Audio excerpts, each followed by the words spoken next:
Hey, greetings, friends, and welcome to week 4. This is going to be lecture 3. In the previous 2 lectures, we explored a set of questions that I believe that leaders and churches need to ask as you begin to lean into this new missional terrain that God, I believe, is orchestrating for the church. They're the kinds of questions that are going to expand perspectives and challenge existing paradigms. One of the things we have to remember is that most of our people in our churches have been reared and developed under certain paradigms that have certain sets of expectations for what ministry leadership and ultimately the success of ministry is going to look like. As we travel into this new 21st century terrain, this terrain that is marked by increasing challenge and uncertainty for the church, it requires the church to begin to ask a different set of questions, to posture and orient themselves in a different kind of way, and it hence requires a different kind of mindset regarding significant and meaningful leadership. So as we explore those questions that we talked about in the first 2 lectures, we then need to ask the question, what kind of leader is necessary to fulfill those purposes that God is intending for the missional future for the church, as well as setting the stage for new leaders to emerge to share that vision and that responsibility for the church's missional future? What kind of leader does God intend? Now, I think this is a really important question for many of us, because I think for many of us, whether we realize it or not, that when we begin to speak about leadership, certain images begin to emerge in our minds. There are probably some of us that are watching this that have been a little hesitant at times of being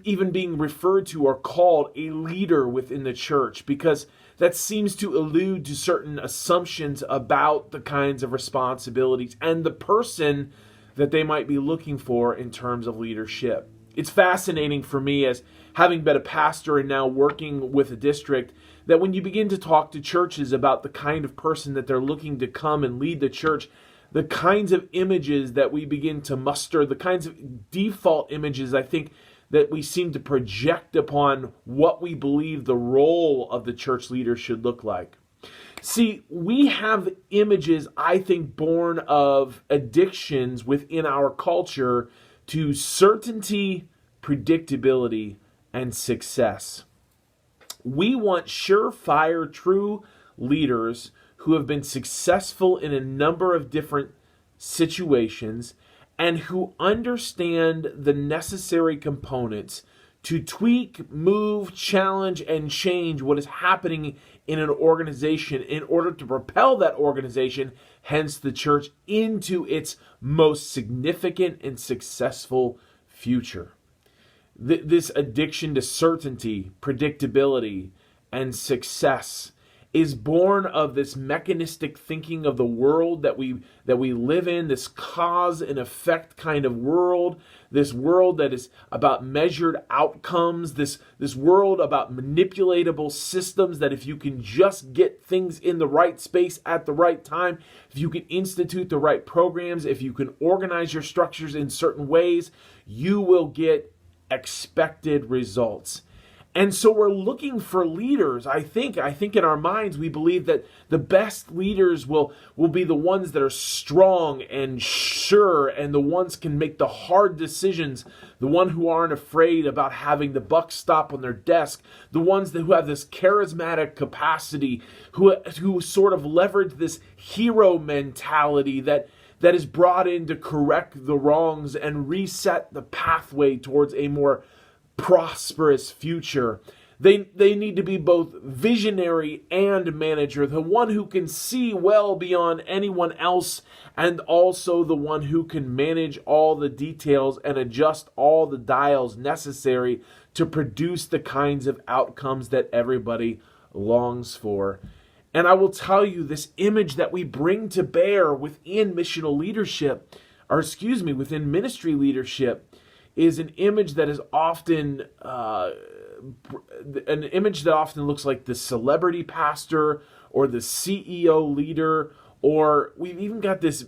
genuine picture of a hero that comes in and saves the day. And at the end, I think it produces these organizations, agencies, and ministries that are dependent upon a person or a personality rather than the collective work of the people of God as a whole. And I think these are the kinds of images that challenge the assumptions of what we're talking about regarding missional leadership. This I think perverted and corrupted image that I don't think is even in any sense consistent with the Bible. And we're going to talk about that in our next lecture as we explore some biblical images of what this missional leadership begins to look like. I don't think this is consistent, nor do I think it's healthy. And I honestly think that what this has done is that it has promoted a perversion of leadership, broadly speaking, within the church culture that has consistently and continually led to the demise of these celebrity and CEO pastors who have placed upon their shoulders more than they were ever intended to carry, given a popularity and a platform that they were never intended to have. And people have looked to them as heroes in ways that God had never intended them to be. And I think a lot of this is born out of the perversion of the forms of leadership that we've embraced and adopted in this modern world that we've lived in, specifically within the 20th century, and probably as a result of some of the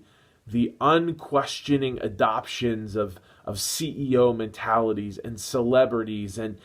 influencers and all of those image-based ideas of what missional leadership should look like.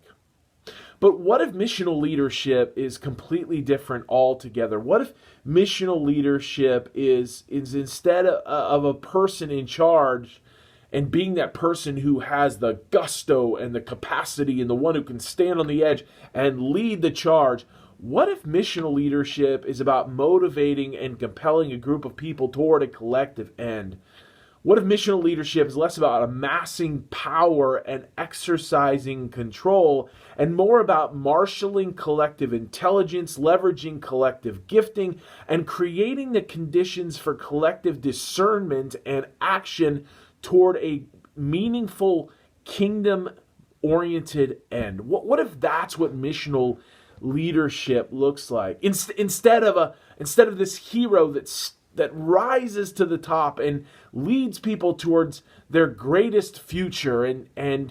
the one that everybody can point to and say they're the one that made this happen. What if this leader finds themselves as a leader among other leaders, with leaders, sharing responsibility and power? And what if, recognizing that every certain role has certain responsibilities afforded to it, knows that the entirety of the mission isn't in any way, shape, or form dependent solely upon them and their success and capacity to make things happen? What if that is what missional leadership looks like? Early on when I started teaching this course, I used to assign a book that I've hesitated back and forth assigning, which I find to be a very helpful book. It's called The Starfish and the Spider. And in this book, they explore the difference between those organizations that are dependent upon that one soul strong leader and what they call leaderless organizations, or leaderships or organizations that share a more diffusive, democratized, or polycentric leadership structure. And what they want to suggest is that if you cut off the legs of a spider, that spider can't move and hence will die. But if you cut off the legs of a starfish, actually another starfish will emerge, right? Like the starfish reproduces itself into new starfish when other parts are severed. And what I think this points to, and I think it beautifully does, is to recognize the capacity of organizations when they're no longer dependent upon the sole authority of one leader, one brave hero, and instead where the work of ministry and leadership is spread out over and throughout the organization, where new and emergent leaders are cultivated, formed, discipled, and mentored so that they can be empowered to lead into God's intended future. So when we think about missional leadership, I want us to break the existing paradigms of this one who rises to the top and exercises the gusto with all the charisma, the personality, the popularity, and the power. And I want us to think more canonically, one who empties themselves out, one who takes responsibility for the work of leadership, but does so as a participant in the community, knowing that the community is at its best when others are also exercising their great capacity to lead as well. And that leader who is called to lead the organization finds themselves investing, pouring into, motivating, and empowering other leaders to emerge, to step into, to fulfill God's intended purposes for their lives. And I want to encourage you to begin to think about what that might look like for you as you lead into the future. Now, it may be more sexy and move more quickly if we just take control, grab the reins, and push forward into the future. But the lasting, more substantive, more meaningful change and the mission of the church, I think, is born in these contexts where leadership is shared, multiplied, empowered, developed, and deployed into this world in these new and powerfully creative ways. And so that's the first suggestion I would make as we begin to think about the nature of missional leadership.